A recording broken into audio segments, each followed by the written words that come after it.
بسم اللہ الرحمن الرحیم۔ حضرت ہود علیہ السلام کا واقعہ۔ دوستوں، حضرت ہود علیہ السلام نے بار بار اپنی قوم کو یہ بتایا کہ میں تمہارا دشمن نہیں ہوں، دوست ہوں۔ تم سے سونا چاندی اور تخت و تاج کی طلب نہیں کرتا ہوں، بلکہ تمہاری فلاح و نجات چاہتا ہوں۔ میں اللہ تبارک و تعالیٰ کے پیغام کے بارے میں خیانت کرنے والا نہیں بلکہ امین ہوں۔ وہی کرتا ہوں جو مجھ سے کہا جاتا ہے۔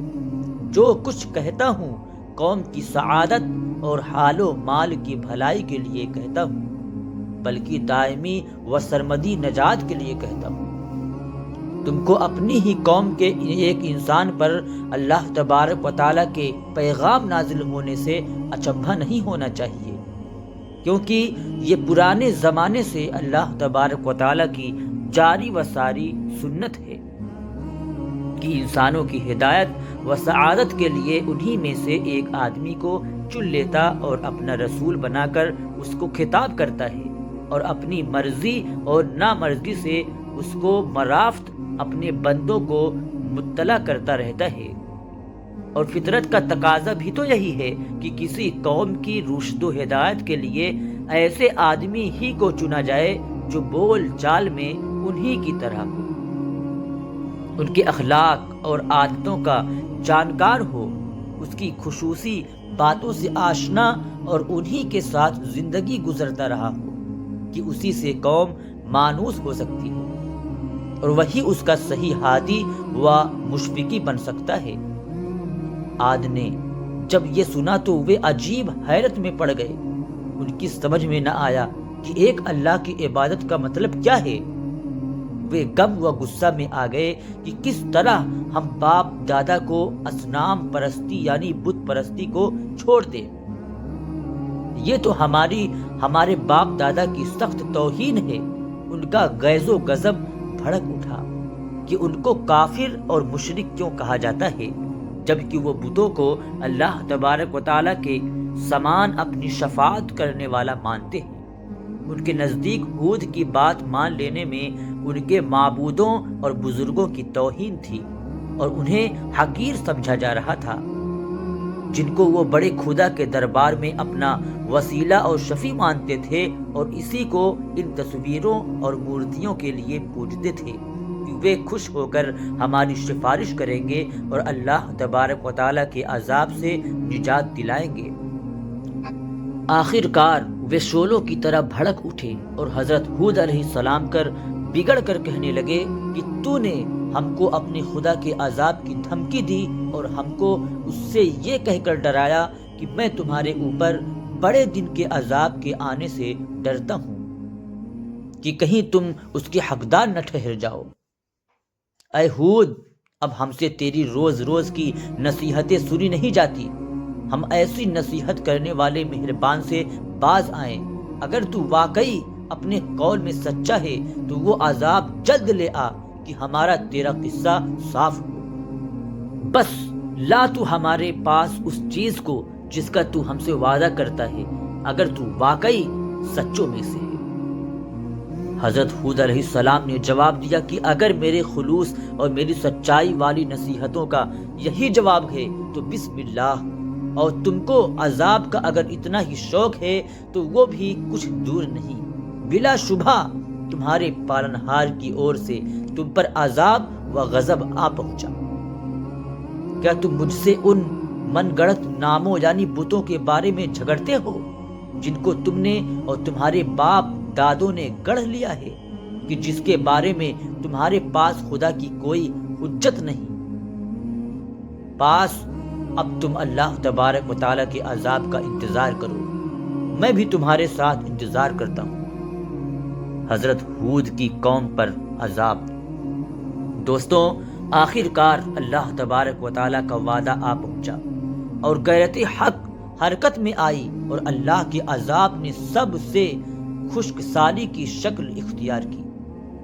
عاد سخت گھبرائے ہوئے پریشان ہوئے اور تنگ دکھائی پڑنے لگے، تو حضرت ہود علیہ السلام کو ہمدردی کے جوش نے اکسایا اور مایوسی کے بعد پھر ان کو ایک بار سمجھایا کہ حق کا راستہ اختیار کر لو، میری نصیحتوں پر ایمان لے آؤ، یہی نجات کی راہ ہے، دنیا میں بھی اور آخرت میں بھی، ورنہ بہت پچھتاؤ گے۔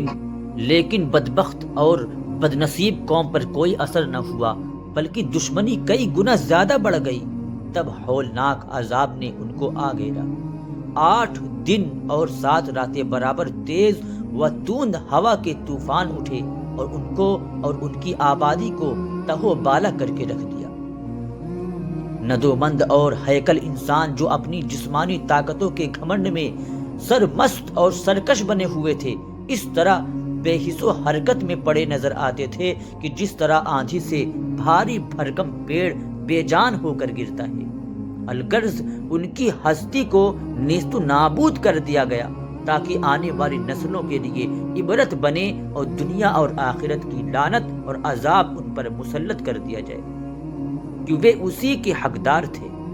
حضرت ہود علیہ السلام اور ان کے مخلص اسلام کو ماننے والے ساتھی اللہ کی رحمت اور نعمت میں اللہ کے عذاب سے محفوظ رہے اور سرکش قوم کی سرکشی اور بغاوت سے بچے رہے۔ یہ ہے عاد اولیٰ کی وہ داستان جو اپنے اندر عبرت کے سامان رکھتی ہے۔ ان میں انگنت نصیحتیں پائی جاتی ہیں اور اللہ تبارک و تعالیٰ کے حکموں کی تعمیل اور تقوی و طہارت کی زندگی کی طرف دعوت دیتی ہے۔ شرارت، سرکشی اور اللہ کے حکموں سے بغاوت کے برے انجام سے آگاہ کرتی اور وقتی خوش عیشی پر گھمنڈ کر کے نتیجے کی بدبختی پر مذاق اڑانے سے ڈراتی اور باز رکھتی ہے۔ دوستوں، حضرت علی رضی اللہ تعالیٰ عنہ سے ایک اثر نقل کیا جاتا ہے کہ حضرت ہود علیہ السلام کی قبر حجر موت میں کثیف احمر یعنی لال ٹیلا پر ہے اور اس کے سرہانے جہاں کا پیڑ کھڑا ہے، اور دوسری روایتوں کے مقابلے میں یہی روایت صحیح اور معقول معلوم ہوتی ہے کہ عاد کی بستیاں حجر موت کے قریب تھی اور ان کی یعنی عاد کی تباہی کے بعد قریب ہی کی بستیوں میں حضرت ہود علیہ السلام نے قیام فرمایا ہوگا اور وہیں وفات ہو گئی ہوگی۔ اللہ تبارک و تعالیٰ کے نیک بندے جب کسی کا بھلا چاہتے اور ٹیڑھوں کی ٹیڑھ کو سیدھا کرنے کے لیے نصیحت فرماتے تو بروں اور ذلیلوں کی کمینگی یعنی مذاق اڑانے، فبتی کہنے، چھوٹا بنائے رکھنے کی پرواہ نہیں کرتے۔ دکھی اور رنجیدہ ہو کر یا ناراض ہو کر بھلا چاہنے اور نصیحت کرنے کو نہیں چھوڑتے، اور ان تمام خصوصیتوں میں نمایاں بات یہ ہوتی ہے کہ وہ اپنی اسی نصیحت اور بھلا چاہنے کے لیے قوم سے کسی نفع کی امید یا خواہش ذرا سی نہیں رکھتے۔ ان کی زندگی بدلہ اور عوض سے پوری طرح اور برتر ہوتی ہے۔ اپنے اصلاح چاہنے والوں اور نبیوں اور سچوں کے خلاف قوموں کی بیر اور دشمنی اسی ایک عقیدے پر ٹک رہی ہے کہ ہمارے باپ دادا کی ریتی رسم اور ان کی خود کی گڑھی ہوئی مورتیوں کے خلاف کیوں کچھ کہا جاتا ہے۔ یہ باتیں قوموں کی زندگی کے لیے ہمیشہ تباہی مچانے والی اور ان کی فلاح ابدی سعادت کے لیے ہلاک کرنے والی ہے۔ تبلیغ حق کے پیغام کے راستے میں بدی کا بدلہ نیکی سے دیا جائے اور کٹواہٹ کا جواب میٹھے بول سے پورا کیا جائے۔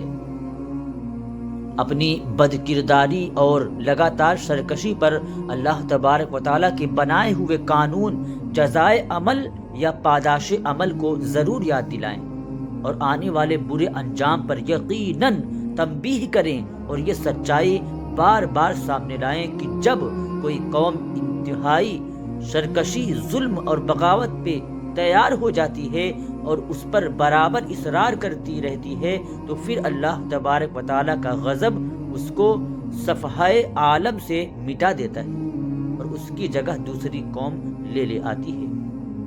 دوستوں، حضرت ہود علیہ السلام اور عاد قوم کا ذکر قرآن میں سورہ اعراف، ہود اور شعراء میں آیا ہے، جبکہ عاد قوم کا ذکر اعراف، ہود، مؤمنون، شعراء اور فصلت، احقاف، الجاریات، القمر اور الحقہ میں ہوا ہے۔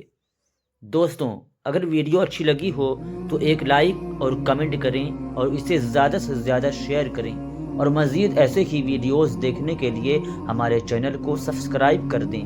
شکریہ۔ خدا حافظ۔ السلام علیکم ورحمۃ اللہ تعالی وبرکاتہ۔